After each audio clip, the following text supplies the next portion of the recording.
everyone. We're going to find the points on the given polar curve r squared equals sine of 2 theta, where the tangent line is horizontal and vertical. So this is a lemon skate, and I drew it here because it tells us that we're in quadrant 1 and quadrant 3. So that's where our domain is restricted. Now let's go ahead and differentiate implicitly our curve here. So this is going to be 2r, and this is times the derivative of r with respect to theta, equals, and differentiate this, we're going to get 2 cosine of 2 theta. Now let's solve for this, and we're going to get derivative of r with respect to theta equals 1 divided by r cosine of 2 theta. Now let's go ahead and differentiate our y with respect to theta. And remember, this is just a constant now.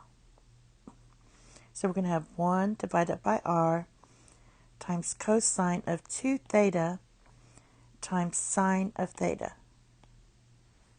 Okay, plus r cosine of theta. So I just took the derivative of this, multiplied by this, and then I took the derivative of 1 divided by r times cosine of theta. Now, this is going to equal, if I factor out an r, 1 divided by r, I'm going to get cosine of 2 theta sine of theta.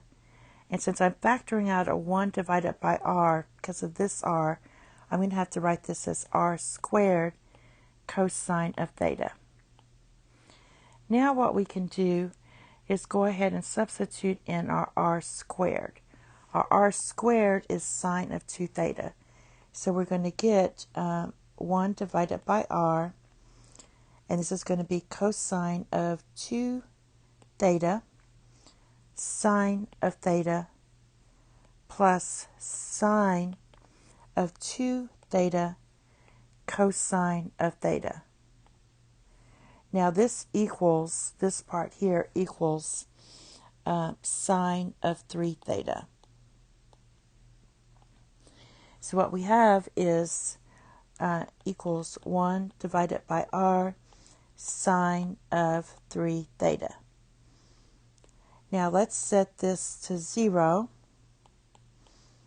And when you do that, our angle is going to be 0 pi divided by 3 or 4 pi divided by 3.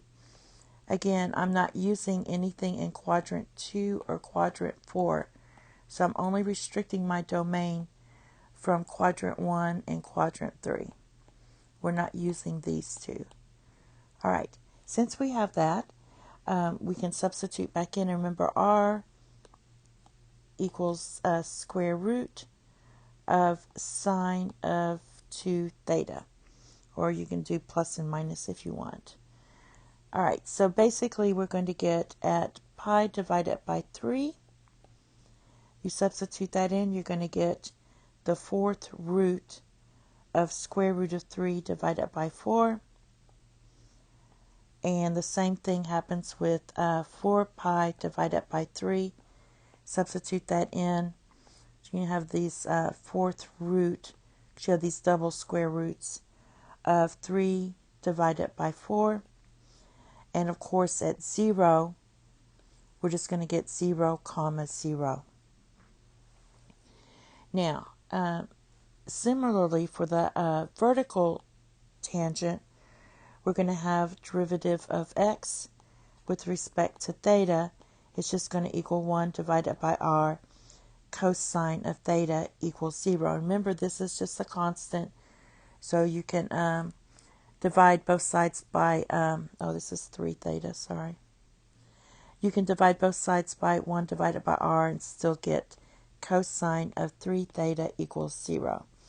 Now this happens when our angle is pi divided by 6 or 7 pi divided by 6. Again, restricting our domain here. So basically our tangents are going to occur at pi divided by 6, and then we're going to have the fourth root of 3 divided by 4, and the same thing is going to be true for the 7 pi divided by 6. All right, of course, you also have 0, but we already did 0. So if there's since it goes through the origin here, that means there's a horizontal and a vertical tangent at 0, 0. And that's it. Thank you. Have a nice day. Bye-bye.